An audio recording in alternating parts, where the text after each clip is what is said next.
ayahku cuma penjual mainan keliling, sampai satu bungkusan garam membuat namanya disanjung, lalu dihancurkan, dan malam pemakamannya, aku menguburkannya sendirian, diikuti sesuatu dari kegelapan. Santet, fitnah, dan malam pemakaman paling mencekam. Namaku Baskara. Waktu itu aku masih duduk di bangku SMA, tinggal di sebuah desa kecil yang sunyinya sering terasa aneh saat malam datang.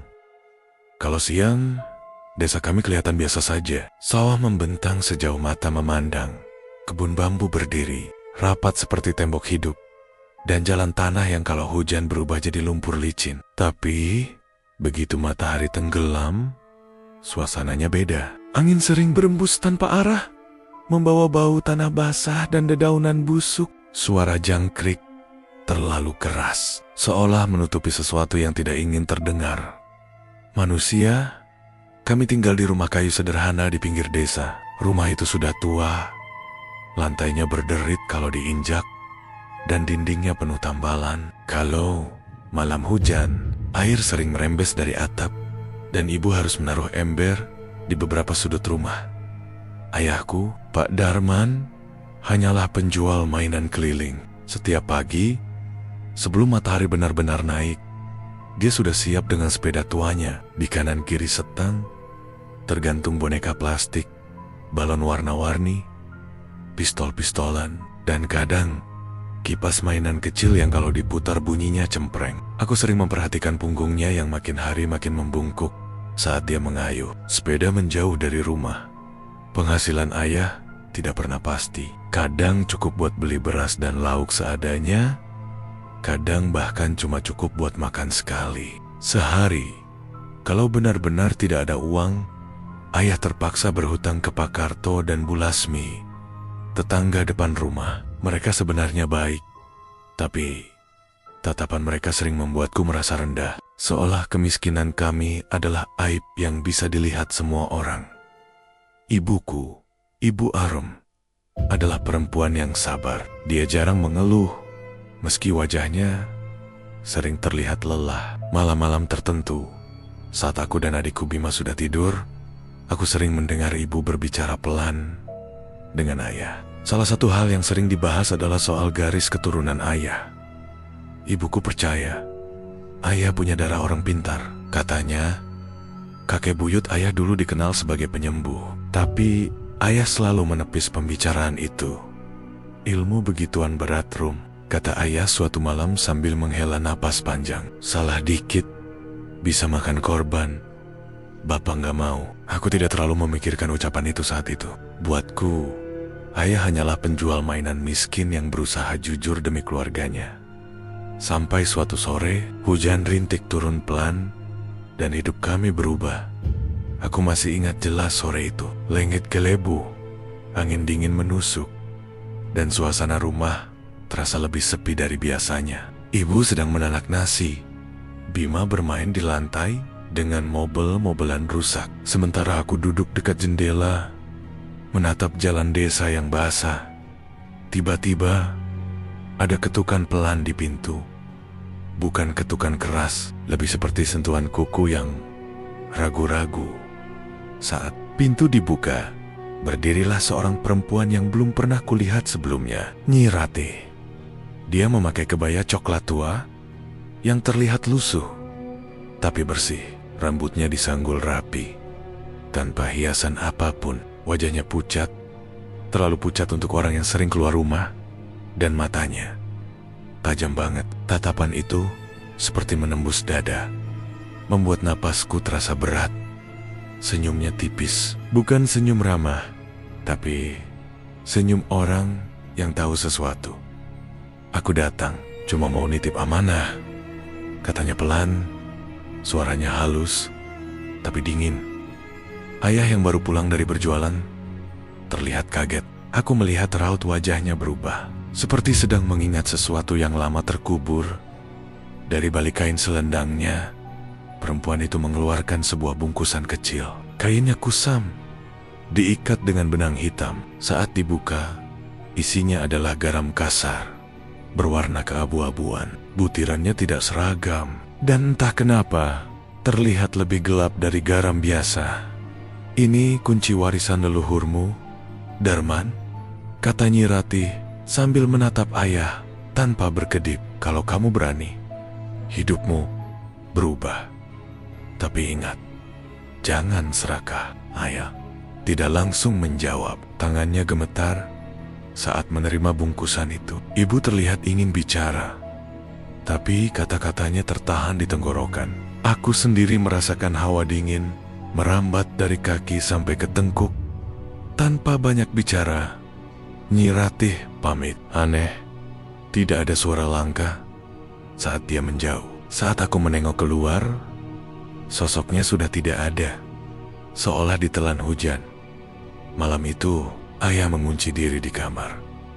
Lampu kamar tidak dinyalakan. Aku mendengar suara gumaman lirih dari balik pintu, seperti orang membaca sesuatu dengan terbata-bata. Bau kemenyan perlahan memenuhi rumah, membuat kepalaku pusing. Angin dingin masuk lewat celah jendela, padahal semua sudah tertutup.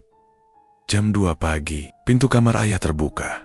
Ayah keluar dengan wajah pucat, keringat dingin membasahi pelipisnya. Tapi matanya berbeda, tatapannya tajam dan dalam, seperti menyimpan sesuatu yang tidak bisa diucapkan. Sejak hari itu, semuanya berubah. Orang-orang mulai datang ke rumah kami. Awalnya cuma 1-2 orang. Ada yang mengeluh sakit perut aneh, ada yang tubuhnya panas dingin tanpa sebab, ada juga yang yakin dirinya kena santet. Aneh tapi nyata, ayah bisa menyembuhkan mereka. Ayah hanya meminta air putih, mencampurnya dengan garam pemberian Nyi Ratih, lalu membaca doa yang tidak pernah kudengar sebelumnya. Doanya pelan, berat, dan membuat bulu kuduku berdiri setiap kali mendengarnya. Nama Pak Darman cepat menyebar ke desa-desa sekitar. Orang-orang menyebutnya tabib. Ada yang datang dengan penuh harap, ada juga yang datang dengan tatapan curiga. Aku melihat sendiri bagaimana tatapan warga berubah, dari kasihan menjadi kagum, lalu perlahan menjadi iri. Dan disitulah, tanpa kami sadari, masalah besar mulai tumbuh. Kesuksesan ayah ternyata tidak hanya membawa harapan, tapi juga menyalakan api iri di hati orang lain. Salah satunya adalah Ki Sarpa, tabib lama yang sudah puluhan tahun dikenal di desa kami. Sebelum ayah mulai mengobati orang, hampir semua warga datang ke rumah Ki Sarpa kalau sakit aneh atau merasa kena gangguan. Tapi sejak nama Pak Darman mulai sering disebut, rumah Ki Sarpa makin sepi. Awalnya, perubahan itu tidak terlalu terlihat. Ki Sarpa masih sering duduk di beranda rumahnya, menyeduh kopi sambil tersenyum pada siapapun yang lewat. Tapi, kalau diperhatikan, lebih lama, senyumnya terasa dipaksakan. Matanya sering menatap ke arah rumah kami dengan sorot gelap yang bikin tidak nyaman. Aku beberapa kali memergokinya, berdiri di ujung jalan, hanya diam memandang rumah kami, lalu pergi tanpa bicara.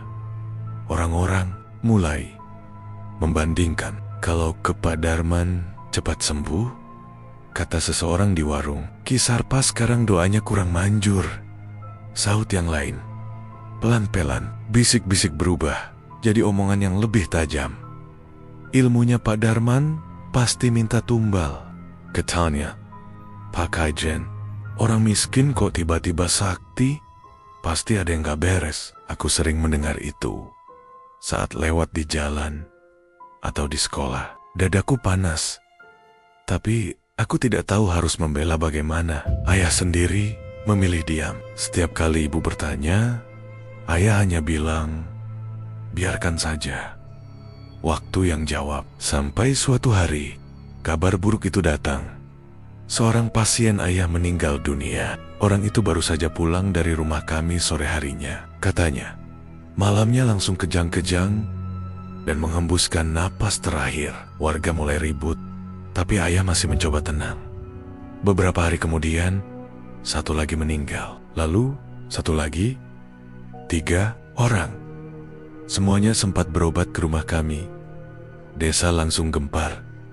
Tatapan orang-orang berubah dingin. Setiap aku lewat, ada yang meludah ke tanah, ada yang berbisik sambil menutup mulut. Rumah kami yang dulu sering didatangi orang, kini seperti dijauhi. Ayah kebingungan. Dia merasa yakin tidak melakukan apapun yang salah. Setiap pengobatan dilakukan dengan cara yang sama, dengan niat yang sama. Tapi siapa yang mau percaya? Telekangen. Kebenaran itu baru terkuak. Tapi saat itu semuanya sudah terlambat. Ki Sarpa ternyata diam-diam menemui para pasien. Setelah mereka pulang dari rumah kami, dia memberikan jamu tambahan, katanya untuk menguatkan hasil pengobatan. Padahal jamu itu sudah dicampur racun pelan yang tidak langsung bereaksi. Saat pasien meninggal, Ki Sarpa menyebarkan kabar bahwa itu akibat ilmu ayah yang meminta nyawa sebagai gantinya. Api kebencian pun menyala.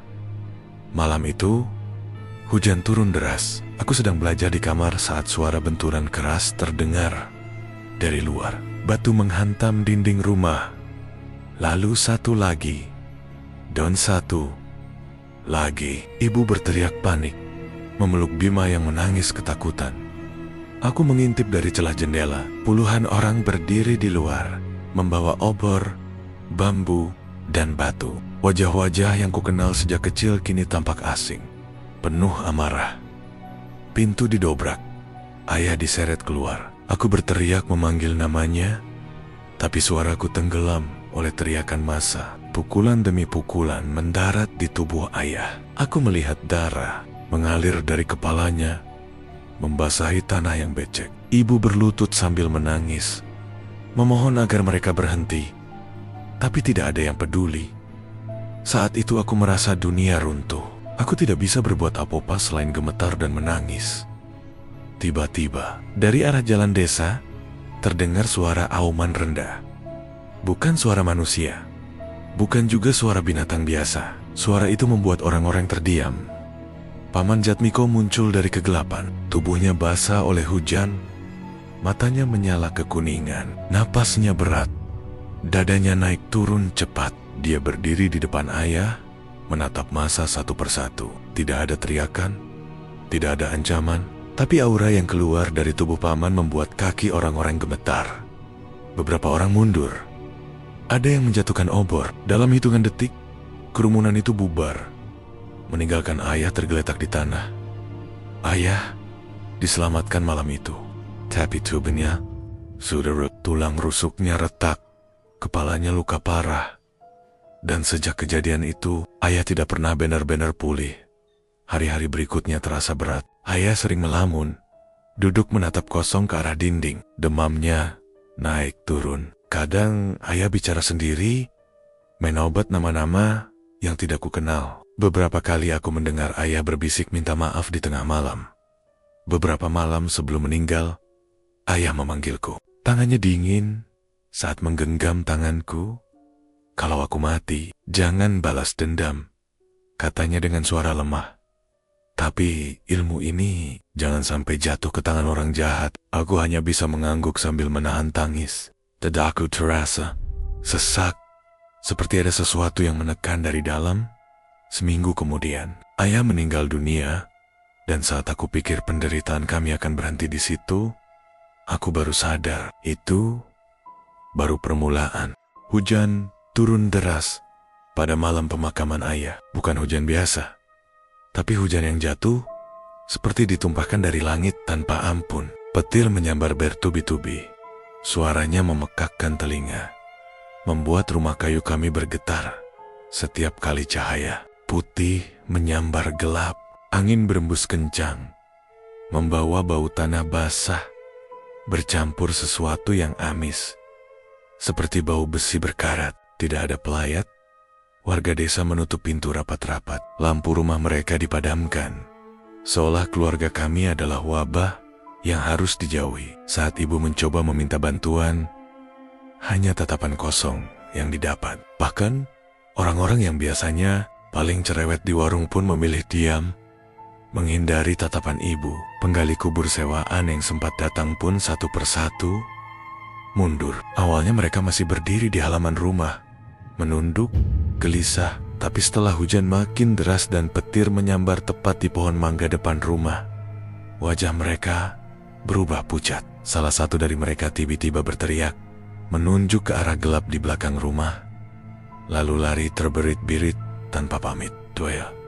Orang lainnya mencoba bertahan, sampai suara aneh terdengar dari arah kebun bambu. Suara gesekan, seperti sesuatu yang diseret pelan di tanah. Beberapa menit kemudian, jeritan memecah hujan. Saat aku dan ibu berlari ke arah suara itu, dua penggali kubur itu sudah tergeletak kaku. Mata mereka terbuka lebar, mulut menganga, wajahnya membeku dalam ekspresi ketakutan yang tidak bisa dijelaskan. Tidak ada luka, tidak ada darah, sialah. Mereka mati hanya karena melihat sesuatu yang seharusnya tidak mereka lihat. Ibu langsung lemas. Bima menangis histeris, memeluk kain kafan ayah sambil memanggil-manggil namanya. Aku berdiri terpaku. Jantungku berdegup kencang.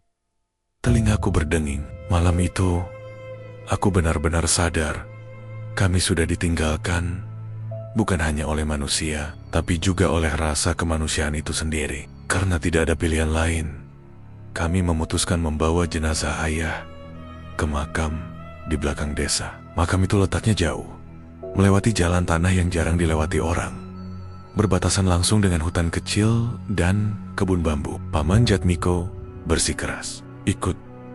Meski wajahnya masih terlihat pucat sejak kejadian beberapa hari lalu. Kami berangkat di tengah hujan. Paman mengendarai motor tua di depan, membawa cangkul dan perlengkapan seadanya. Aku dan ibu menyusul sambil memayungi Bima. Sementara jenazah ayah diangkut dengan tandu sederhana. Belum sampai setengah jalan, musibah terjadi. Motor paman tergelincir di jalan licin. Aku mendengar suara benturan keras. Saat aku berlari mendekat, paman sudah tergeletak di pinggir jalan. Kepalanya terbentur batu. Darah mengalir tipis dari pelipisnya. Paman tidak bergerak. Aku mencoba membangunkannya. Kupanggil namanya berkali-kali. Tidak ada jawaban. Ibu menangis lagi. Kali ini tangisnya pelan. Putus asa. Akhirnya, paman terpaksa dibawa kembali ke rumah oleh ibu dan beberapa tetangga yang baru berani keluar setelah kejadian itu. Jenazah ayah ditinggalkan bersamaku. Aku sendirian. Aku menarik napas dalam-dalam, lalu melanjutkan perjalanan. Tanganku gemetar saat memegang tandu. Hujan membasahi wajahku. Air mataku bercampur dengan air hujan. Setiap langkah terasa berat, bukan hanya karena beban di tanganku, tapi karena rasa takut yang menekan dadaku. Di sepanjang jalan, aku merasa tidak benar-benar sendiri. Dari balik pepohonan, aku mendengar suara langkah yang mengikuti. Kadang terdengar seperti orang berjalan pelan, kadang seperti kuku yang menyentuh tanah. Setiap kali aku menoleh, tidak ada siapa-siapa, hanya gelap, hujan, dan bayangan bambu yang bergoyang tertiup angin. Sampai di makam, tanganku sudah mati rasa. Aku menggali kubur sendirian. Tanahnya berat dan lengket, seperti tanah liat basah. Setiap kali cangkulku menancap, terasa ada perlawanan, seolah tanah itu tidak mau dibuka. Nafasku tersengal, tanganku perih, tapi aku terus menggali. Aku tidak punya pilihan. Saat jenazah ayahku turunkan ke liang lahat, hujan tiba-tiba berhenti. Hening menyelimuti makam. Tidak ada suara jangkrik, tidak ada angin, hanya keheningan yang menekan. Aku menutup kubur perlahan. Saat tanah terakhir kutaburkan, telingaku menangkap suara bisikan pelan dari arah nisan yang belum sempat dipasang. Jangan lupa, suaranya pelan tapi jelas. Suara itu bukan suara ayah, bukan juga suara manusia yang kukenal. Aku jatuh terduduk. Tubuhku gemetar hebat. Aku tidak berani menoleh ke belakang. Setelah beberapa detik yang terasa seperti selamanya, aku bangkit dan berlari meninggalkan makam itu tanpa menoleh lagi. Tahun-tahun berlalu sejak malam itu. Aku tumbuh.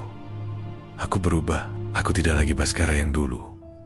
Remaja lugu yang hanya tahu sekolah dan membantu orang tua. Aku belajar membaca tanda-tanda. Aku mempelajari doa-doa yang ditinggalkan ayah.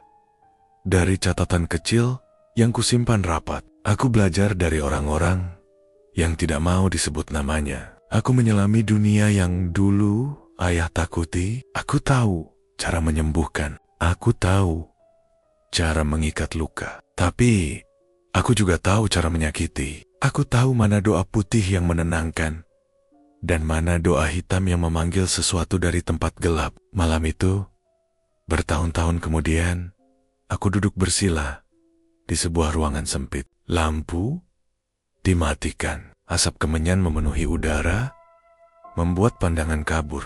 Di tanganku ada sebuah boneka santet yang terbuat dari kain kafan bekas. Bau tanah kuburan masih menempel di serat kainnya. Di dada boneka itu tertulis satu nama, Kaisar. Aku tidak tersenyum. Aku tidak tertawa. Dadaku terasa kosong, tapi pikiranku jernih. Aku berbisik pelan, hampir seperti doa. Ini bukan dendam, ini keadilan. Di luar sana, angin malam berembus pelan, menyelinap lewat celah jendela. Ainen, itu berbisik, membawa suara yang dulu pernah kudengar di makam ayah, seolah menyambut lahirnya seorang penyembuh yang tak lagi suci.